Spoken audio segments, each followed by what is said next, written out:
Good afternoon, everyone, and welcome to the Piper Report. So I'm currently watching the James Comey testimony this morning.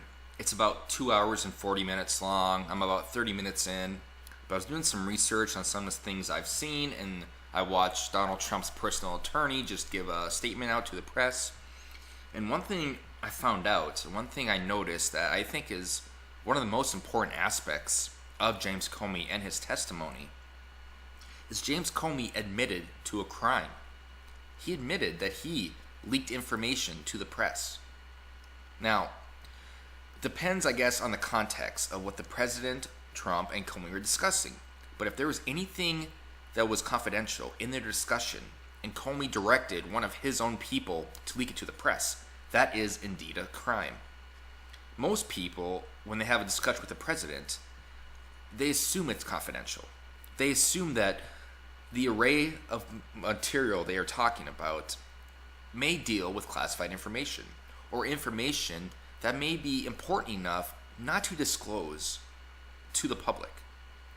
But Comey did this. I think this is key.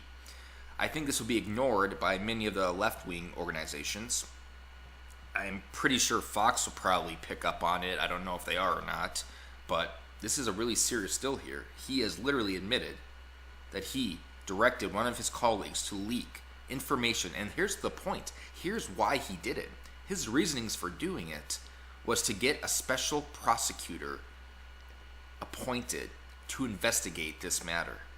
So he did this leak by knowing if he was successful in his tactics of doing it, that a special prosecutor would be appointed to look into collusion between the Trump campaign and Russia.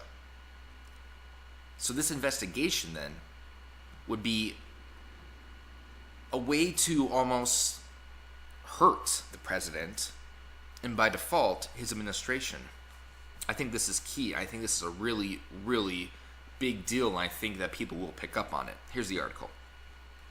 Former FBI Director James Comey told the Senate Intelligence Committee that he personally directed the leak to a reporter of a memo he kept regarding that detailed conversation he had with President Trump.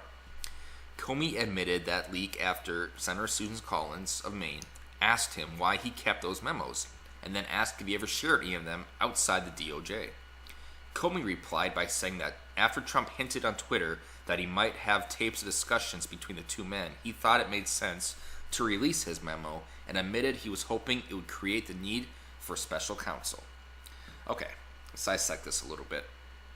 First off, the communications in the White House are always taped. The phone calls are taped. That's why you can actually go on YouTube right now and you can actually listen to declassified videotapes of past presidents. You can see like John F. Kennedy freaking out on, I think, Lyndon B. Johnson. You can see Lyndon B. Johnson talking to Hoover about Kennedy's assassination. I mean, you can go on YouTube and watch declassified material.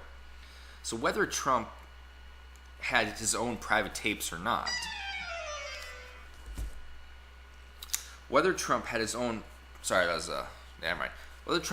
private tapes or not, James Comey has initiated a leak to investigate the president, which could possibly lead to impeachment. I don't think it will. I think there's evidence that it will not at all get close to that, but for the sake of argument, what James Comey did could lead to impeachment. So he knowingly went against the President of the United States and leaked information to the media that he knows he was not supposed to do. So I do think this is key right here. I think we will see more of this in the future. Let's hope it picks up. And I'm done.